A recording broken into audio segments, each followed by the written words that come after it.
Dirigimos com paixão. Mas infelizmente, ir para as ruas é uma caixinha de surpresa. Você sabia que no Brasil tem cerca de 72 acidentes de carro por hora? E se acontecer com você? Nós estamos aqui para te ajudar. Tem em mãos o aplicativo da Bateu, resolveu. Iremos te guiar na coleta de provas através do aplicativo. Receba de forma gratuita em até 24 horas a resposta se você foi o causador ou a vítima do acidente. E aí, gostou? Baixe agora mesmo o aplicativo Bateu Resolveu. Conte conosco. Olá, olá! Sejam todos muito bem-vindos a mais um episódio do programa Conect Trânsito, programa que conecta quase tudo ao trânsito. Para você que ainda não me conhece, meu nome é Rodrigo Vargas, eu sou apresentador do Conect Trânsito e sou também o mantenedor do canal Rodrigo Vargas Psicologia e Trânsito. Você que não conhece meu trabalho ainda, dá um pulinho lá no rodrigovargaspsicoetrans.com e você vai poder estar conhecendo um pouquinho do meu trabalho, inclusive essas duas obras aí, que eu sou autor. O primeiro é o efeito Transformers em Trânsito, né, que é um ensaio sobre a urbanização da máquina e a mecanização do humano. E o segundo, e mais recente, aí, que é o livro A Indústria, né, onde eu trago algumas percepções enquanto agente de trânsito. E falo um pouco de algumas ocorrências, aí, algumas experiências durante o meu período aí na fiscalização de trânsito no município de Porto Alegre, certo? Para quem nos acompanhar aí até o final do programa, eu vou estar daqui a um pouquinho liberando uma baita promoção aí, um grande desconto para você adquirir um combo com esses dois livros aí, certo? Então fica ligado aí e não perde, daqui a pouquinho vai ter promoção no canal, certo? Então, sem mais delongas aí, quero chamar nosso convidado de hoje, que é uma fera aí, um expert no que diz respeito aí à legislação e formação de condutores, um cara aí que está fazendo um belíssimo trabalho aí nas redes sociais, compartilhando aí conosco diariamente o seu conhecimento, certo? Então, professor Rômulo Tadeu, seja muito bem-vindo ao canal. Olá, Rodrigo. Olá a todos. É uma satisfação enorme estar aqui, fazendo parte aqui do seu espaço, né? Uma pessoa, um profissional que eu admiro bastante. E a gente tem essa oportunidade de atravessar todo o Brasil falando sobre trânsito, que é o que a gente mais gosta de fazer, né? Boa noite, boa tarde, boa madrugada, bom dia a todos. Graças à tecnologia, né, Rômulo? Uhum. Nós, em extremos opostos aí do país, podendo compartilhar desse momento, desse espaço que é nosso, na verdade, não é meu, é nosso, né?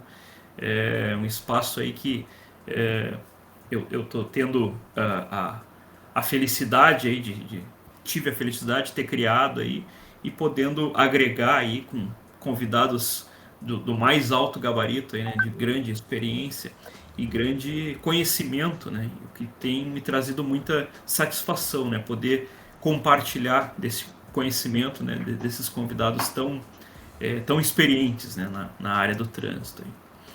Bom, a gente assistiu aí agora há pouquinho, né, um vídeo da Bateu Resolveu, que é um dos patrocinadores aqui do canal, e além também da Filos Editora, que é uma outra grande apoiadora aí, para você que, assim como eu, assim como o Rômulo, gosta muito de escrever, né?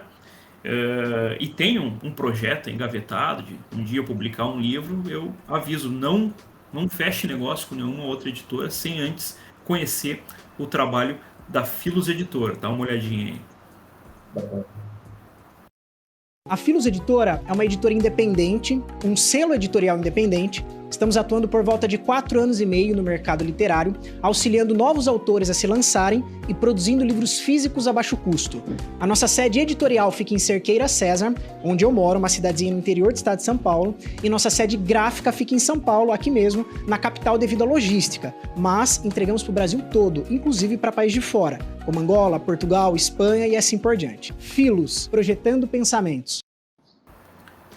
Aí então, nossos apoiadores Bateu, Resolveu e Filos Editora.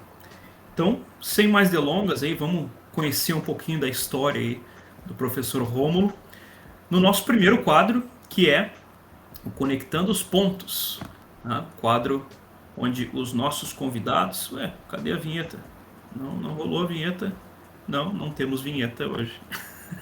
O quadro onde os nossos convidados eles vão estar falando, né, um pouco da sua trajetória profissional aí, de onde eles vieram e como é que chegaram até essa área atual do trânsito. Rômulo, tudo contigo aí.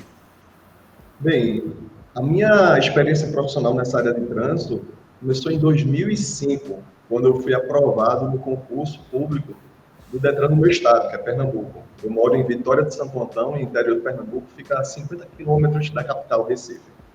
E aí, em 2005, eu prestei o concurso do Detran, passei em primeiro lugar, era por localidade, por região, então, no meu ponto de atendimento, na minha CDetran, fiquei em primeiro lugar, e permaneci no Detran durante 8 anos, até 2013, né? Período lá que eu adquiri uma vasta experiência, lá, enquanto eu já era servidor do Detran, eu passei a ministrar cursos preparatórios para concurso de legislação de trânsito, nessa disciplina, e com a minha saída do Detran, porque eu passei em outro concurso público, hoje eu sou oficial de justiça do Tribunal de Justiça de Pernambuco, mas com a minha saída do Detran, lá, dentre diversos cursos que eu fiz, um deles foi para ser instrutor e examinador de trânsito.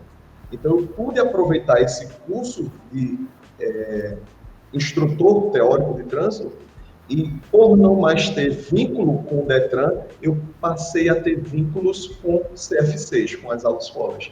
Então, hoje mesmo eu estou aqui no ambiente, em um dos centros de formação que eu ministro aula, dou aula em mais de um centro, na verdade hoje já são 3 centros de formação que eu dou aula, e essa minha vivência, né, vai se prolongando desde a saída do Detran. Saí do Detran, mas o trânsito não saiu de mim. Comecei a fazer diversos outros cursos, a pós-graduação na área de Direito de Trânsito, conheci o excelente trabalho do professor Carlão, que me convidou também para ministrar um curso de formação. Está me ouvindo? Ouço bem. Pronto. Aí, recentemente, a gente teve a oportunidade de trabalhar com a formação de profissionais, né, de agentes da autoridade de trânsito no curso de formação de fiscalização de trânsito. Na minha cidade também eu ministro cursos de atualização para os agentes de trânsito, curso de formação, de capacitação para os orientadores de trânsito. E recentemente, na verdade, eu acho que tem uns 6 meses que eu iniciei com o canal, influenciado por alguns amigos como o professor Carlão, João Paulo Macedo e vários outros que me motivaram a realmente criar um canal no YouTube, porque até então eu não tinha. Né? Falava bem discretamente lá no Instagram, vez ou outra colocava um vídeo, mas aí realmente gostei da ideia, bacana, e passei a postar conteúdos no Instagram diariamente, no TikTok também. O TikTok está bem... como é que se diz? Bem diversificado. Avançado. E o bom do TikTok é que a partir de agora, de uns 2 meses para cá, começou a monetizar. Então, juntei o útil ao agradável. Né? Que beleza. Então, hoje o TikTok ele está me monetizando. Estou bem empolgado mesmo. Começou antes que o YouTube, então. Com certeza. Eu completei 1.000 seguidores agora no YouTube, inscritos, né? Só que eu ainda não estou monetizando no YouTube porque eu preciso de uma carga horária, de horas. Eu não tenho ainda. Mas no TikTok, quando eu completei 10.000 seguidores, aí isso foi há 2 meses, aí começou a monetizar. E o meu primeiro pagamento, que eu até então não estava acreditava, mas eu só realmente precisava ver o dinheiro chegando na minha conta. Só quando cai na conta a gente acredita. O meu pagamento foi agora, no dia 15 desse mês. Aí ele realmente caiu e eu fiquei de boca aberta, assim, porque foi realmente uma experiência incrível. Me motivou mais ainda a continuar, mas vale a pena. Tenho conversado com diversos colegas nessa área que vale a pena investir lá no TikTok. Estão monetizando, sim. Eu já ouvi falar sobre isso também, que inclusive o alcance, né, do TikTok ele tem sido muito maior que o do YouTube, né? Isso. Eu sempre Para falo tu isso. viralizar um vídeo no YouTube é muito mais difícil que no TikTok. Não, os meus vídeos do YouTube, eu coloco, dá em média assim, 500, 1000 visualizações. Lá no TikTok, o mesmo vídeo que eu coloco, já tive vídeos diversos. Depois eu convido vocês a conhecer Rômulo Tadeu, lá no TikTok, eu acho que está assim, Rômulo Tadeu, trânsito, você já vai achar. E lá tem vários vídeos com 600 mil visualizações, 500 mil, 400 mil, que é um alcance realmente assustador. O mesmo vídeo que eu coloco no meu Instagram tem lá 10 mil visualizações. Lá no TikTok é 100 mil, 300 mil, 500 mil. Então vale muito a pena. Tenho conversado bastante com colegas para que invistam no TikTok. Né? O TikTok não é só dancinha, não. Também tem muito conteúdo e o pessoal gosta desse conteúdo da gente, esse conteúdo que a gente produz. Viu? É verdade. Eu inclusive botei na tela aí o canal do professor Rômulo no Instagram, né? @Rômulo Tadeu Prof. Isso? Isso. Lá no Instagram o pessoal vai encontrar, vai ter acesso a todas as outras redes, né? YouTube. Isso, perfeito. Perfeito. Beleza, então. Então, primeiro quadro concluído, então, com sucesso. Vamos para o nosso segundo quadro, que é um quadro que eu criei inspirado naquele programa do Raul Gil, do Tira o Chapéu, Põe o Chapéu, não sei se tu lembra. Lembro. Só que aqui, como o nosso contexto é de trânsito, né, então eu preferi pelo termo acelera ou freia. Né? Então, Bacana. qual é a lógica do quadro? Eu vou passar algumas situações aqui, né, do nosso trânsito para o professor Rômulo, e ele vai dizer se ele acelera ou freia, ou seja, se ele é a favor ou contra. E por quê, né? Obviamente. Né? Certo? Então, Certo. Vamos lá. Então, primeira situação aqui. A respeito da intensificação da fiscalização no trânsito brasileiro. Professor Rômulo, acelera ou freia? Acelera. Acelera. Por quê? Porque é o seguinte, infelizmente, o brasileiro em si, ele é aquele povo que ele, se ficar à vontade demais, quando o brasileiro fica muito à vontade, ele não cumpre. Essa é a realidade. Ele vai relaxar quanto às normas, ele sempre vai estar com aquela desculpa da sua correria do dia a dia. É impossível a gente ter um agente de fiscalização em todos os pontos da cidade. Tem diversas cidades, Brasil afora, que sequer existe um órgão municipal de trânsito. O Estado, o Detran, raramente chega àquela localidade. E o que a gente percebe é que quando existe uma ausência de fiscalização do trânsito, realmente a tendência é que, inversamente proporcional, aumente-se o número de abusos, de infrações. Muitos reclamam da presença da fiscalização, sempre vai apontar que é porque querem arrecadar, mas a verdade é essa, é que se não existe uma fiscalização do trânsito, é lógico, tem que ter sim aquele trabalho educativo, mas a própria presença da fiscalização do trânsito já mas já serve como esse trabalho educativo. Quando a gente percebe um agente da fiscalização de trânsito, quando a gente vê uma operação lei seca, por exemplo, as pessoas já passam a se policiar. Então, por exemplo... trabalho preventivo, né? É um trabalho preventivo. Preventivo. Então, assim, se você percebe que lá na frente tem uma fiscalização de trânsito, naquele momento, o que é que o brasileiro já faz? Está todo mundo de cinto aí? Então, ele já está, a própria presença da fiscalização de trânsito já faz com que ele reflita sobre a sua segurança indiretamente. Então, é para isso que a gente precisa de fiscalização de trânsito. Quando a gente não encontra a fiscalização de trânsito, a mesma coisa para a polícia militar. Quando a gente não encontra um policiamento ostensivo numa cidade, então a tendência é que a criminalidade aumente. É uma tendência. Então, eu sou, sim, muito a favor da fiscalização de trânsito. Sou, é lógico, também a favor de condutas educativas, mas o papel educativo também está presente na fiscalização de trânsito. A preocupação inicial, na verdade, é pura e simplesmente financeira, né? O pessoal está preocupado com a multa e com o valor da multa e ter que pagar a multa, mas como tu disseste, né, indiretamente isso acaba influenciando e refletindo na segurança, né, desse condutor, desse passageiro, desse pedestre, enfim. Né? O que para nós é fundamental, né? Não interessa se ele vai mudar de comportamento por conscientização ou por medo, né? O importante é que ele mude seu comportamento.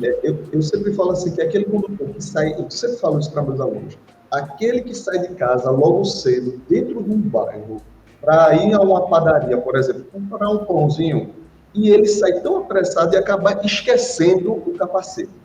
Quando ele chega lá na padaria e percebe que ele não está com capacete, em nenhum momento vem à mente dele, ainda bem que eu não caí, sofri um sinistro. O que vem à mente dele é, ainda bem que aqui no meu bairro não tem fiscalização do trânsito, eu esqueci o capacete. Não fui flagrado. Né? A tendência é, a população está mais preocupada, né, com o osso, mas na verdade, no fundo, a nossa cultura deveria ser realmente, a preocupação deveria ser sobre aquilo que o nosso psicólogo visa proteger, né, que é a preservação da vida. Então, quer ou não, é uma consequência, né? Mas devemos sim, eu concordo, eu defendo que devemos ter aí uma fiscalização intensa. Sim. Beleza. Acho que é um processo, né? Acho que nós ainda somos muito imaturos, né, enquanto sociedade. Acho que um dia a gente chega lá, né, se equiparar, se igualar, talvez, né, as sociedades mais desenvolvidas aí, né, europeias, norte-americanas, enfim. Beleza. Próxima questão, então, diz respeito quanto a essa questão da uberização dos instrutores de trânsito, né? Tu acelera ou freia? Traduz aí para mim. Então, a gente sabe que... Eu estou imaginando, só para ficar claro. Vamos lá, o que eu entendo por uberização? Ultimamente a gente tem tido diversos projetos, né, e propostas que sugerem a não obrigatoriedade mais, né, da autoescola e, consequentemente, da ligação do instrutor com uma autoescola, né? Ou seja, o condutor, para ele tirar uma habilitação, não precisaria ir até uma autoescola, ele poderia contratar diretamente um instrutor conhecido dele, de confiança dele, e fazer essas aulas direto com esse instrutor. Tu acelera ou freia? Eu freio.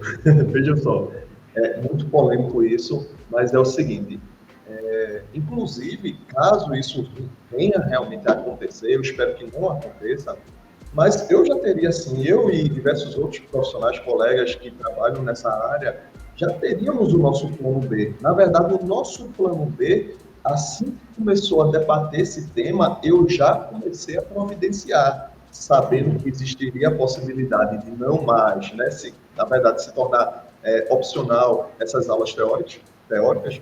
Então, realmente, a minha demanda, as minhas aulas diminuiriam bastante junto ao centro que eu dou aula.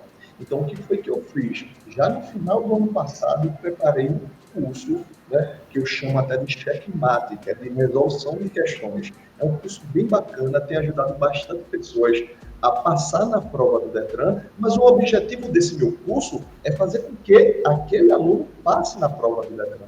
E eu sempre falo aqui em sala de aula, que, principalmente na primeira aula, que eu não estou preocupado com a aprovação deles. Eu, como instrutor teórico aqui no CFC, eu sempre digo que a aprovação deles é uma consequência certa, porque as nossas turmas aqui, em média, 90% passam na prova no Detran, na primeira tentativa.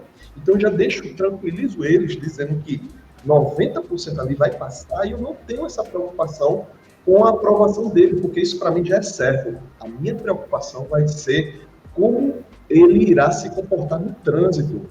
E é isso que os centros de formações fazem, aqui não é só um preparatório para a prova do Detran. Eu teria isso já como plano B ou plano C. Eu já tenho o meu plano B, o meu curso, mas eu investiria mais para um preparatório, sem dúvida alguma, para realmente preparar os alunos para passar na prova do Detran. Só que aquele curso preparatório seria muito específico para a prova e a preocupação com ele no trânsito, a gente sabe que não seria o objetivo do curso. Aqui nos centros de formações, a gente tem esse objetivo, até porque a maioria dos brasileiros, eles não tiveram contato com a educação para o trânsito. O primeiro contato que eles vêm ter realmente é na autoescola. A criança cresce vendo como referência na sua casa o pai, a mãe, o tio, algum adulto que sempre dirigiu de forma inadequada. Indo a uma festinha, tomando uma cervejinha, mas foi pouquinho, é daqui para ali. E a criança já cresce achando que aquilo é normal. É a mãe que vai entrar no supermercado, é proibido estacionar, ela coloca o pisca-alerta, mas é rapidinho. E por aí vai. Então, assim, o brasileiro cresce nesse meio, achando que isso realmente é normal. Então, assim, a gente tem realmente uma tarefa muito difícil para tentar conscientizar, transformar aí a mentalidade dessas pessoas que, na maioria das vezes, elas já vêm tirar habilitação dirigindo. Na frente dos centros, eu acho que metade dos meus alunos já chegam pilotando uma moto, tá entendendo? Então, assim, eles, quer queira ou não, já aprenderam através das referências que ele tem no trânsito da sua cidade, na sua casa, aprenderam as regras de trânsito. Então, se acaba com esse primeiro contato que eles têm, né, com o objetivo de baratear a primeira habilitação, isso para o trânsito, sem dúvida alguma, é muito perigoso. Que as pessoas vão se preparar agora, a partir de agora, somente para ser aprovado na prova do Detran. E aí, aqueles momentos que a gente tem em sala de aula, que é bacana demais, reflexão que a gente faz, conscientização, infelizmente, o brasileiro deixaria de ter. Por isso, eu freio, eu não sou a favor.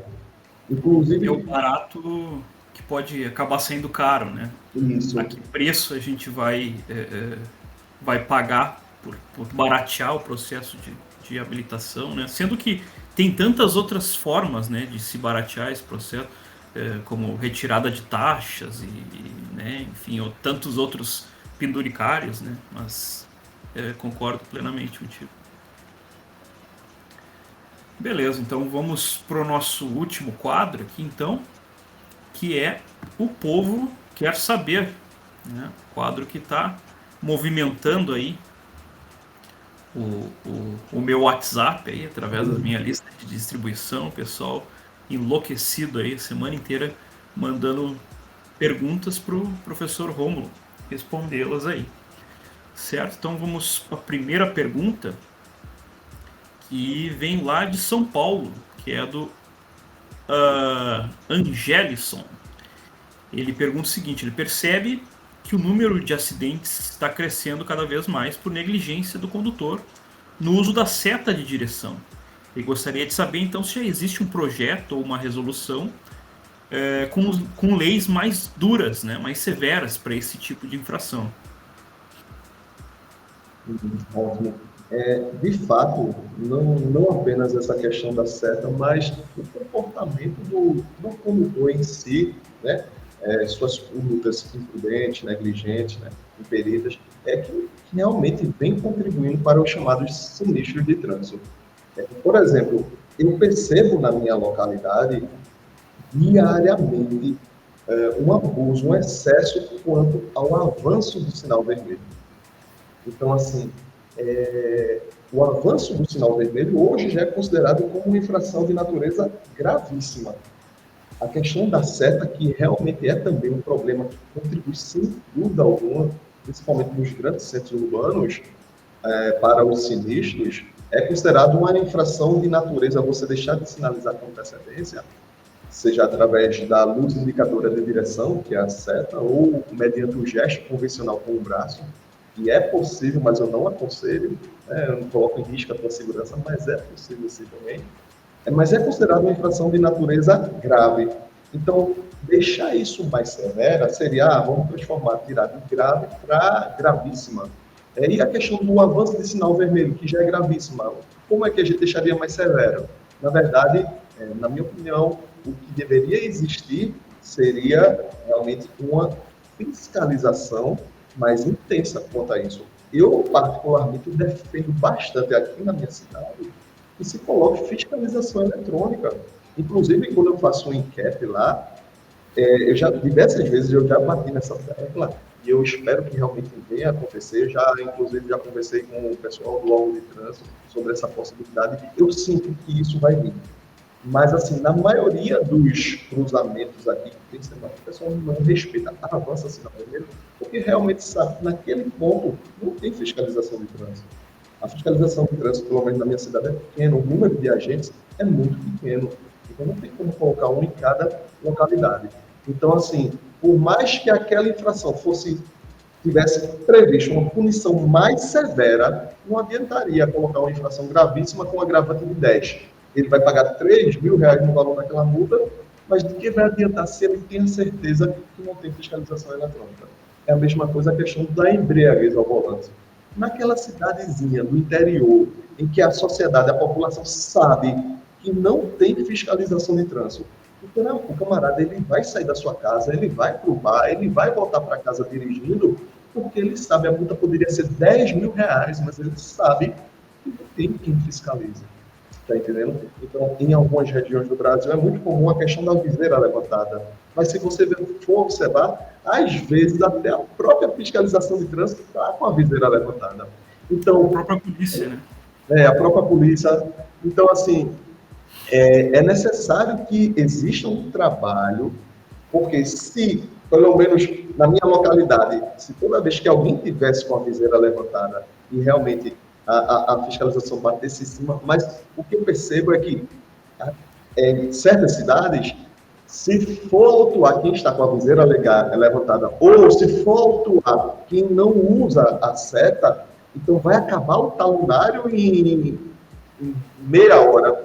Então, assim, mas eu sempre falo, talvez se passassem a autuar, a fiscalizar, realmente a punir esses condutores, diminuiria o número de preenchimentos. Por quê? Do auto. Por quê? Porque aqueles condutores saberiam que a fiscalização agora está batendo em cima daquela infração. Então, de fato, eu concordo que realmente é a causa de vários sinistros no trânsito, mas talvez, antes mesmo de tornar ela mais severa, seria necessário realmente a gente bater em cima daquela conduta, na idade adequada, e passar realmente a fiscalizar e a punir as pessoas, porque não adianta deixar mais severa e automaticamente em várias regiões do Brasil a gente não punir essa conduta, não bater em cima dela. Eu falo muito, brinco, na verdade, né, nas palestras que eu dou, porque eu sou muito ligado em tecnologia, né? É um assunto que me interessa muito, eu acabo lendo muito, estudando muito, e sobretudo questões que dizem respeito a smart cities, né? Cidades conectadas, enfim. E eu rezo pelo dia em que as pessoas vão pedir de joelhos, implorar para que voltem os fiscais de trânsito a fiscalizar as ruas. Porque hoje em dia tu tem tecnologia para simplesmente não precisar mais de fiscalização humana para tu autuar o condutor, né? O próprio veículo, né, já conectado com a cidade, enviar lá para o cara estacionou numa via, né, que está configurada para não parar nem estacionar, veículo por geolocalização parou ali naquela via por mais, sei lá, de 2 minutos, pum, manda para casa do cara. Passou no sinal vermelho, né? Também. Era tão bom quando tinha os agentes, né? Então, seria um festival de multas, né? Porque, imagina, seria como se tivesse um agente de trânsito dentro do teu carro, andando contigo o tempo inteiro, né? Então, essa é uma questão. E quanto à questão da severidade, né? Do valor das multas, vou até aproveitar, né, que eu estou como especialista em direito, aí, embora a gente já tenha passada do quadro Acelera ou Freia, né? Mas te perguntar ainda assim, porque é uma coisa que eu defendo há muito tempo, né? Embora o pessoal do direito tenha me dito já que isso várias vezes que isso é inconstitucional, mas o que tu acha da possibilidade de tu tornar o valor da multa proporcional à renda da pessoa? É um tema polêmico. Quanto a essa constitucionalidade e tal, eu não entraria nessa análise aí para falar, mas é um tema polêmico. Vale a pena realmente a gente amadurecer essa ideia. Gostei da ideia. Porque me parece que tinha me apresentado isso, não. Me parece que a gente sabe que a gente vive numa sociedade com muita desigualdade, né? Então daqui a pouco, o cara, né, que ganha um salário 2 por mês, cair numa blitz, né, e ser autuado por embriaguez, isso pode decretar a falência do cara, né? Mas daqui a pouco um cara ali, um empresário, né, de uma multinacional que ganha, sei lá, 100 mil por mês, o cara pagar 3 mil, para ele é mixaria, né? Então, se isso fosse um percentual da tua renda mensal, caiu numa blitz, foi pego embriagado, tu vai pagar, sei lá, 10% da tua renda. Aí o cara, 10 mil, aí já, né, já fica mais pesado, né? Oi, Eduardo. Boa tarde, Eduardo. Grande Eduardo de Souza, aqui é meu brother aqui, meu colega de EPTC. Satisfação toda minha. Um abraço, queridão. Prestigiando aí o programa. Enfim, vamos então nos encaminhando aí para o final do programa. A nossa última pergunta é do Alex Clay de Itabuna, Bahia, que é nosso telespectador cativo, que está sempre nos acompanhando. Ele pergunta, ele afirma, né, primeiramente, que ser agente de trânsito no Brasil é um desafio.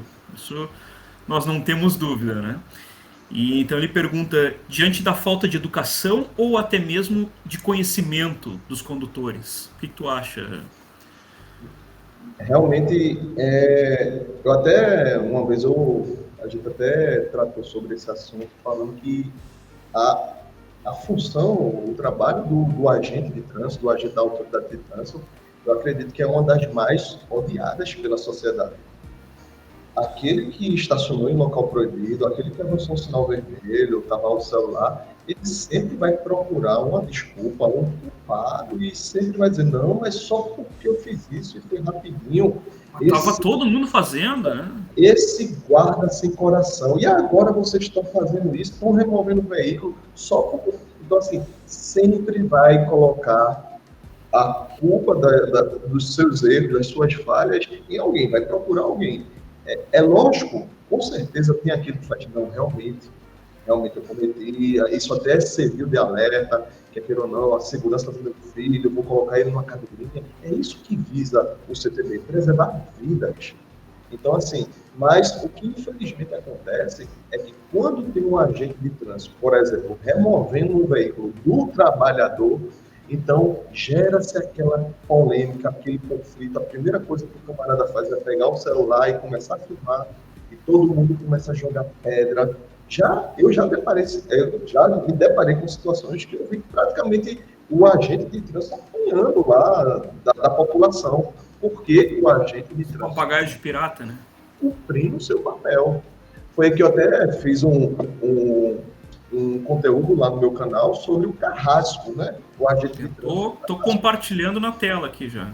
Isso, perfeito, ótimo. Aí é aquela questão, o carrasco da situação sempre é o agente. Aí a comparação que eu fiz é com o carrasco lá no passado, que ele, quer queira ou não, era quem cumpria, executava aquela pena de morte, ou então de tortura, mas a decisão de torturar ou de matar não vinha dele, não era ele que determinava isso. Então ele exercia uma função. O agente de trânsito, ele se depara com a lei que está na sua mão, o Código de Trânsito, e ele não tem outra alternativa realmente a não ser fazer cumprir o que está determinado na norma, né? Então, assim, para o brasileiro que não tem essa oportunidade de fazer com que o agente deixe de autuar, mas foi uma besteirinha, você não poderia me dar um sermão, não, uma advertência verbal, como acontecia no passado. E não, nenhuma advertência verbal ele pode dar, porque o legislador não permitiu isso. No passado, tinha essa possibilidade. Na vigência do Código anterior, o Código Nacional de Trânsito, o agente, diante de uma infração, a depender da gravidade, se hoje era considerada como leve ou média, né? No passado, as infrações de 13 e 4, o agente poderia, sim, deixar de lavrar um auto de infração e dar uma advertência verbal. Mas nem isso hoje é possível. O nosso legislador tirou isso do agente de trânsito. Então, ele não tem outra alternativa a não ser lavrar um auto de infração.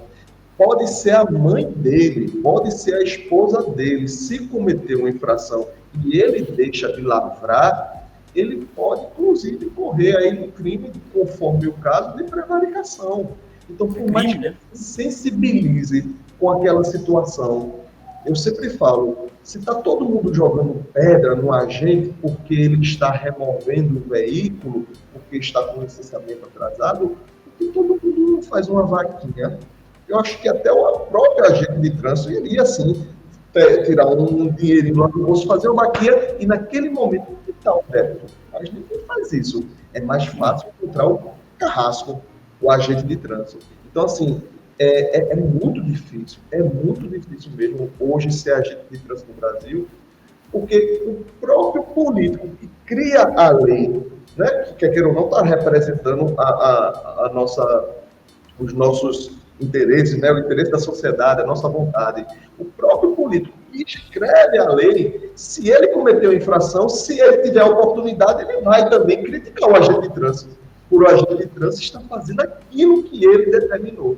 Como já aconteceu por diversas vezes, né? Com certeza, aquela influência, sabe com quem está falando? Um famoso carteiraço, né?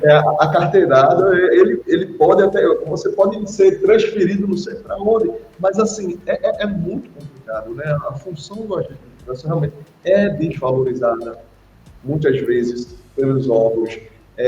Não tem um reconhecimento da sociedade. Qual é o dia do agente de trânsito, né?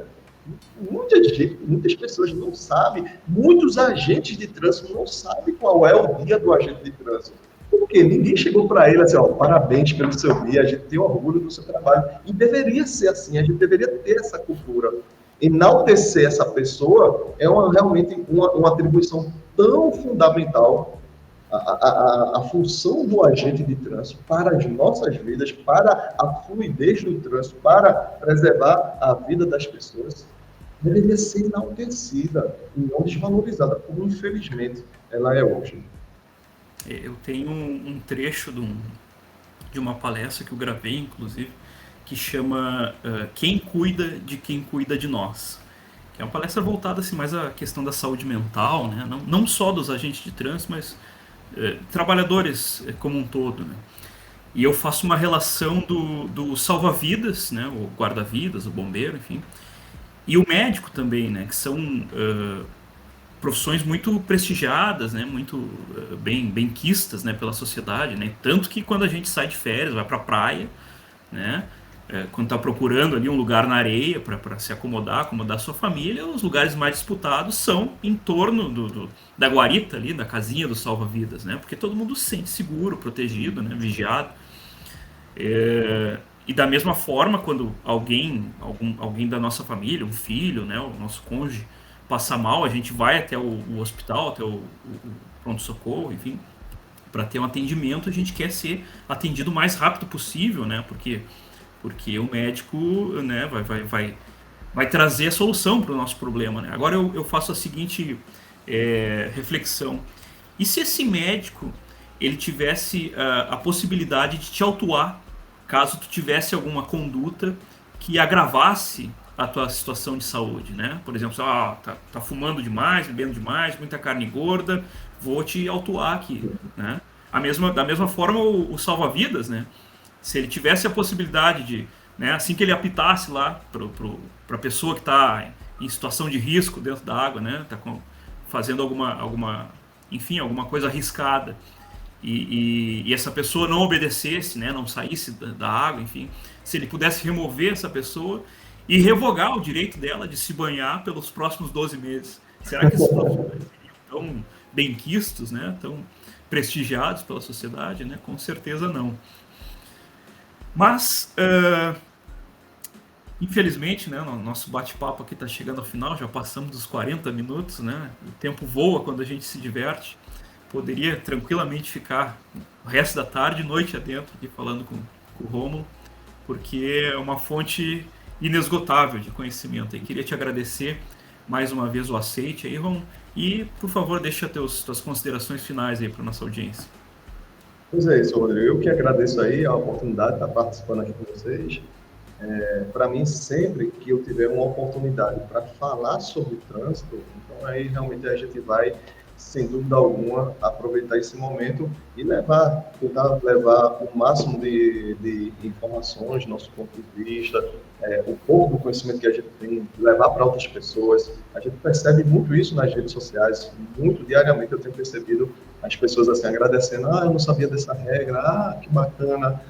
Recentemente mesmo eu fiz um trabalho falando sobre a questão da credencial no estacionamento, enfim, algo que a população desconhece, e o desconhecido é que faz com que muitos critiquem o agente de trânsito. Mas quando passa a perceber um outro ponto de vista, o porquê daquela exigência, aí realmente faz mais sentido. E muitas pessoas acabam realmente tendo uma mudança de comportamento, de posicionamento.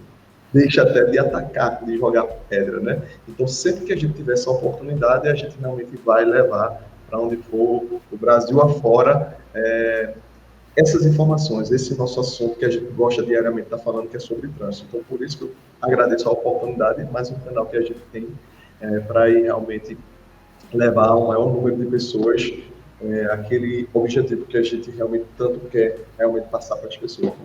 Então, agradecer a oportunidade.